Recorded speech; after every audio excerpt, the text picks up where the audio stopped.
welcome back to Fish and Moto channel. This is episode 7. Today's video we're going to be going over the gear that I use. Have not been able to get out on the water as I was out of town last weekend. This is my birthday weekend coming up.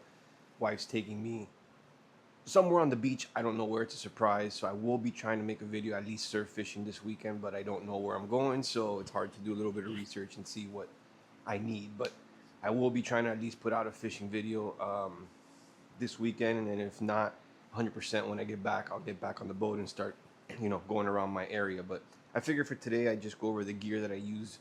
I'm gonna go over what I use now mainly, and then I'm gonna go over what I probably will be using more often once I have a bigger boat and a bay boat and things like that. I will be going over some lures and pretty much just the way I fish. So for starters, I'm going to go over the rods and reels. They're all pretty basic rods and reels. I'll tell you what I use them for the most part. And then I'll go over the lures because I'm more of a live bait fisherman. To me, I really believe that you can cover more ground using artificials, which is great when you're new to an area, which is probably what I need to be doing. But for me, I've always felt like live bait is what gets the job done. Shrimp, greenies, crustaceans, anything that you can get your hands on for live bait, for me will always be more natural to the fish than lures. But a lot of people go opposite of that. This is just my approach. Doesn't mean I'm right, doesn't mean I'm wrong. It's just the way I do it. I have days where I don't catch anything, and I probably, if I would have covered more area, I would have caught. But I just, long term, I always feel like live bait is always a better option, as long as you can get it. But just for the reels, so I'm gonna start with the inshore stuff, the stuff that I use for more like redfish, snook, little mangrove, things like that. Summer fishing primarily. Sheephead. Two of these are the same. One of them's a little bigger, but I'll start off with this Finor 3000 reel. It's on a Fate 13 rod, cheap rod, pretty good. This is a medium light 7-footer. This is pretty much it's got a 15-pound braid on it, and I usually put like a 20-pound leader depending on what I'm fishing for, trout, things like that. But this is my standard rig. I use a shrimp for the most part. Sometimes I put some chunk bait. This rod has caught me a lot of fish before, and even here sometimes I've gotten pretty decent sized fish with it. But this would be your standard reel for most mangrove line fishing and things like that. Popping cork is always great for trout, but I do like to just let them float around the mangrove lives in certain areas. But this is primarily what you'll see me fishing on a lot of the times, just because around here, I mean, this is actually good enough for the most part. Then I do have another same exact setup, everything's identical. I do toss lures with this one. So here I have just a little fingerling Yuzuri inshore. I'll throw this every once in a while, or I put a spoon. I do like gold and yellow spoons. Gold and silver spoons when I am using lures, which again is very rare. But this is the rod that I would be using basically to toss lures and things like that. Sometimes I will troll this just on the way out, see if I get lucky. But these two setups are pretty much identical. They're both Finor 3000 7-foot medium light rods. This one here has a little bit bigger setup. It's a 4000 reel. It's got a same rod pretty much, just a medium heavy though. So this is a medium heavy fast. These are medium lights.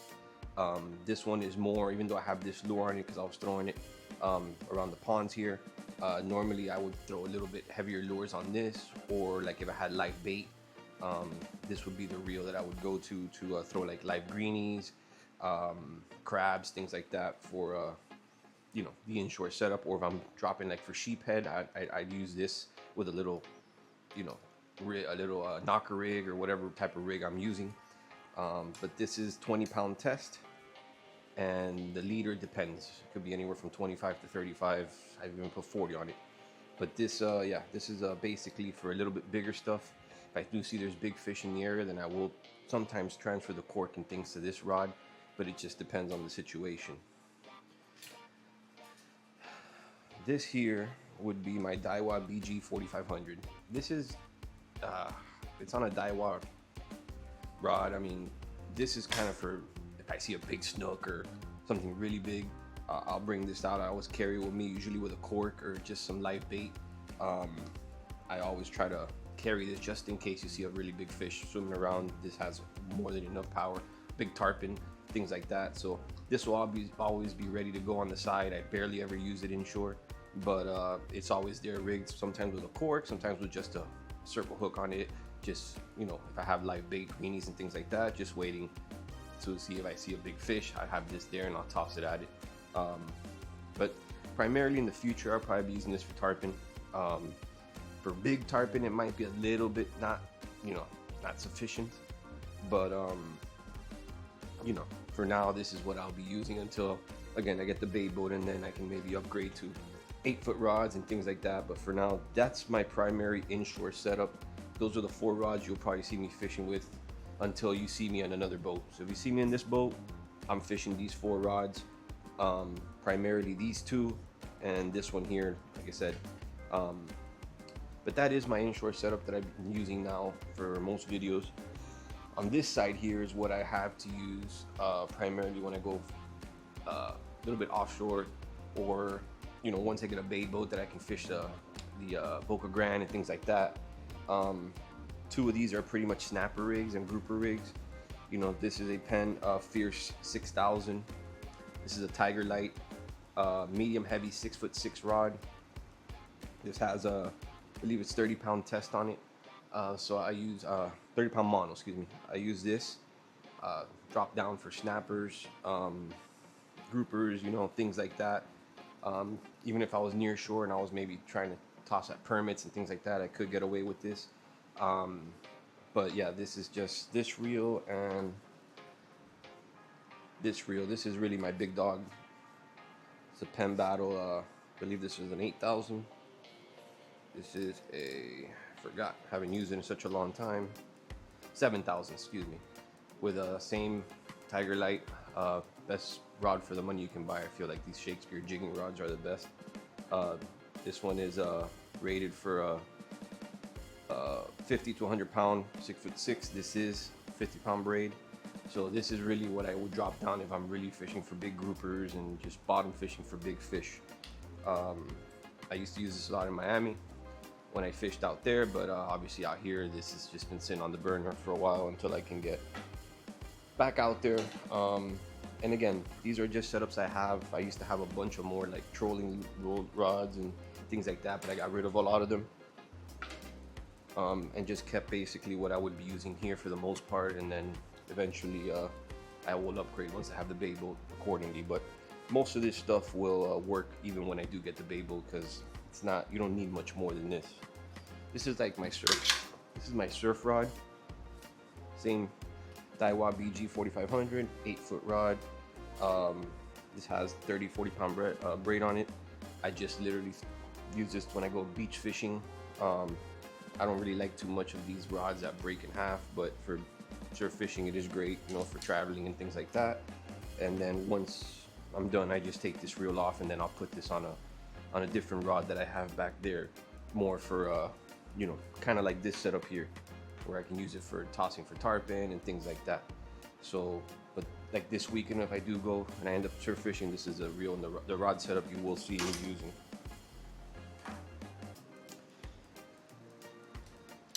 This here is probably what people will probably ask the most about. This looks like a simple troller, but this is actually a Sabiki rod. As you guys can see, see if I can. This in here is a Sabiki. It's got just little hooks on it, as you can see. And the best part about this is, when you're done, all you gotta do when you're done is you just roll it up, and it'll put it away. So if you're ever bait fishing and you're, you know, near a pylon, or, you know, offshore, you're just chumming and things like that, this is a great little rod setup to be able to catch just live baits. You don't have to cast net them. This keeps them fresh. If you have a bunch, you can get a couple dozen with this in about half an hour. And I like to lose this when I see a bunch of little bait around the boat, or when I'm chumming. This is the best thing you can have right here. And you can have them, they live longer in your live well, and they're more fresher ones, and no stress from the cast net. So that's really my setups that I have right now. Now I do mix and match. So for example, this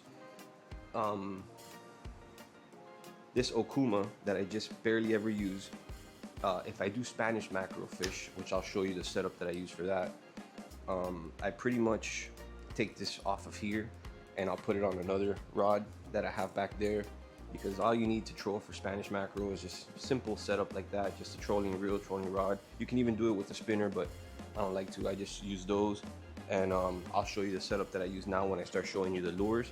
But that some of this stuff is mix and match for now, and then like I said, once I have a bigger boat that I'm more dialed in and I'm more 100% what I'm going to be doing, then I will get setups individually for that, so I don't have to be mixing and matching. But for the 1 or 2 times that I mix and match right now, it's not worth just investing in a bunch of rod and reels when they're just going to sit there and collect dust like my other ones did. So those are all my reels and rods. You probably can see back there I do have a couple other setups. Those, I mean, they're just kind of the same as this, but I barely ever use those. They just rods that I mix and match. I have my gaff back there. And then now what I'm gonna do is I'm gonna go over my lures and what I use for Spanish and things like that, and then that'll be the video. I just wanted to give you guys kind of an idea what I'm using out there, so if you have any questions you can let me know. Remember, the email is fishandmotochannel@outlook.com, or you can leave any comments on any of these setups or any of these rods and ask me what fish they're good for, and I can give you a pretty decent answer on what I would use these setups for the most part. So I'm gonna start off with tarpon rigs. These are very simple. You can do these at home. I just have a bunch of these that I had gotten like 2 years ago. But this is basically a, I'll show you here. This is what it brings inside. It's a 8.0 octopus hook, 80-pound leader, 3.0 swivel hook, and then just this floater. And this is a very simple rig. It already comes rigged. I just hook it on to whatever reel I'm using, and I toss that with some past crabs. And I have like 20 of these that I just have laying around, so whenever I go tarpon fish, I just tie one of these on, and that's pretty much it. You can use them for other fish, but this hook is really big, so this is actually the perfect tarpon setup that you can use if you want to go tarpon fishing and you don't want to sit there and rig it yourself like a cork. Just buy these. They're pretty cheap, I think like $7, $8, $9 for these. But you have a good tarpon setup and it's just pre-rigged, tie it, and you're ready to go. Spanish mackerel, different things. I have this Clark spoon trolling kit. This includes 4 spoons, silver and gold, 2 flash spoons, 2 ball bearings, 2 size number 1 planers, and then it comes with instructions. But this is a great little setup, especially for this area. If you want a Spanish, it already comes with the spoon, pre-rigged. Comes with the little planer that you need. This is a number 1 planer. Once I start fishing out there, I'll show you how this works, but this is very simple. You just tie this to that. This will drag, and then when the fish bites, it releases, and you can just hand line the fish in. Also comes with these little weights that I can tie onto a rod if I want to just drop a separate spoon on the side, you know, and just throw that on the side while I'm doing this. These dive about 10-15 feet. So if you want to have like a staggered setup where you want to have maybe 2 planers down 10-15 feet with a couple spoons, 1 gold, and then you can have on the side of the boat just pulling these little weights with a spoon, you know, maybe 3 or 4 feet down. You can do that. So this is a very awesome setup you can buy, very cheap. Brings 2 sets, as you can see. So this should last a long time as long as you don't get bit off, which I have not yet. But this is a very simple, you can buy this on Amazon cheap. And you know, comes in this little case which keeps everything together, and you can just keep it locked. So again, I'll show you that. It's the Clark spoon trolling kit.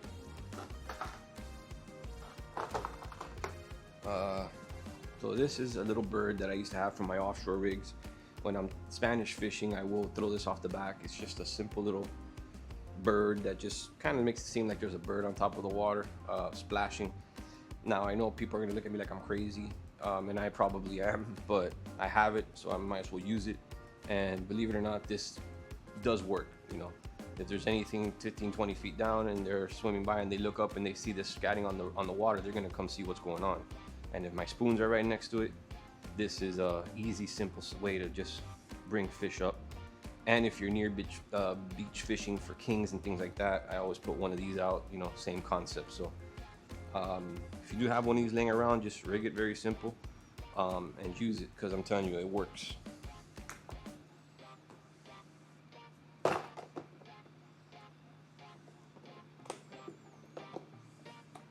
right, now again, like I was telling you guys, I know I'm not a big lure fisherman. I don't have a ton of lures, but I do primarily focus on 3 if I am tossing them. And some of these are Salt Strongs, I'm sure you've seen. This is one of the main ones, the 2.0 paddle tail slam pack. And this is the Slam Shady shrimp. So this is and this one I haven't used yet, but these are just kind of the same concept, little paddle tails. These are probably the most lures you'll see me using besides spoons, because I think spoons are probably one of the best lures that people don't use as much as they should.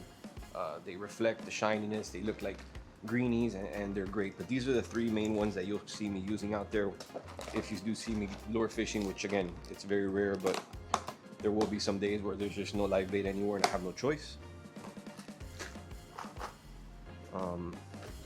These, let me show you the spoons that I use. I have these little, I guess they're, I don't want to call them Clark spoons, but they're just little spoons. Gold, I have a little silvery one. These are great if you want to just cast and cover area. Those are amazing. Little fake shrimp. I use this for like trout fishing, you know, on the grasses. I don't have any shrimp on me, I'll throw this on the bottom of the bobber and just swim it around. And this is an offshore, but I don't use this. I just have that. So those are the main lures that I use.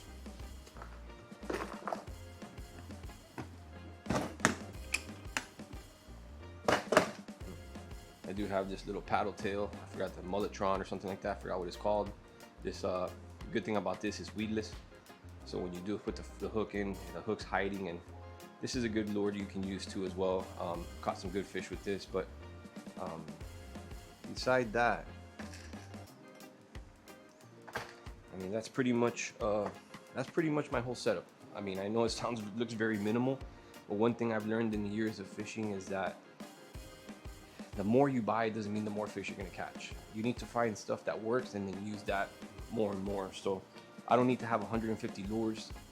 Number one, nothing pisses me off more than buying a $10 lure, throwing it, and it's gone.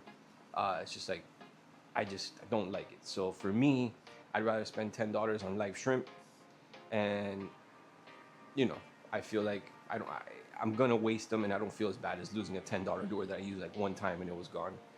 But live bait for me is the way to go. Again, I preach that all the time.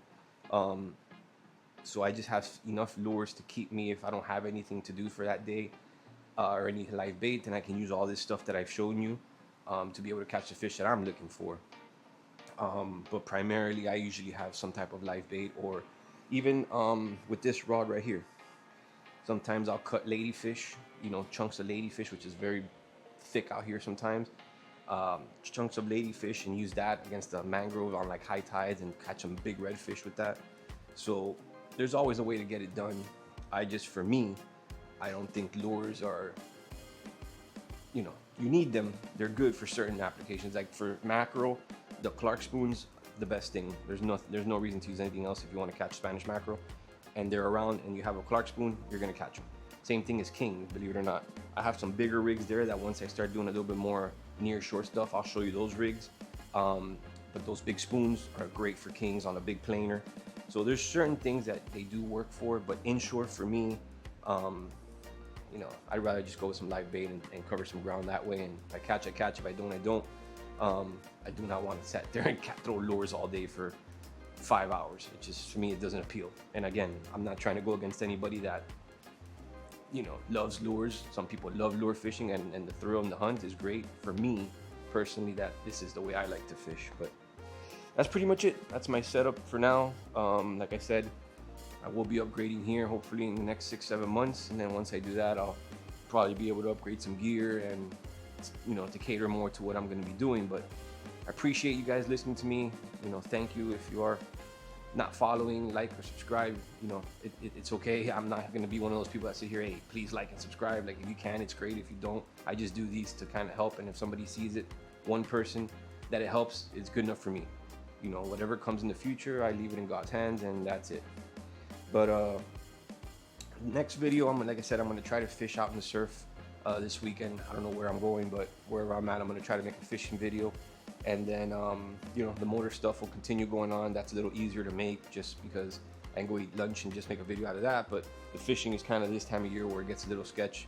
And then also with this boat that's very small, I can't really push my limits to go like in the flat waters out in the ocean where I would want to be at this time of year.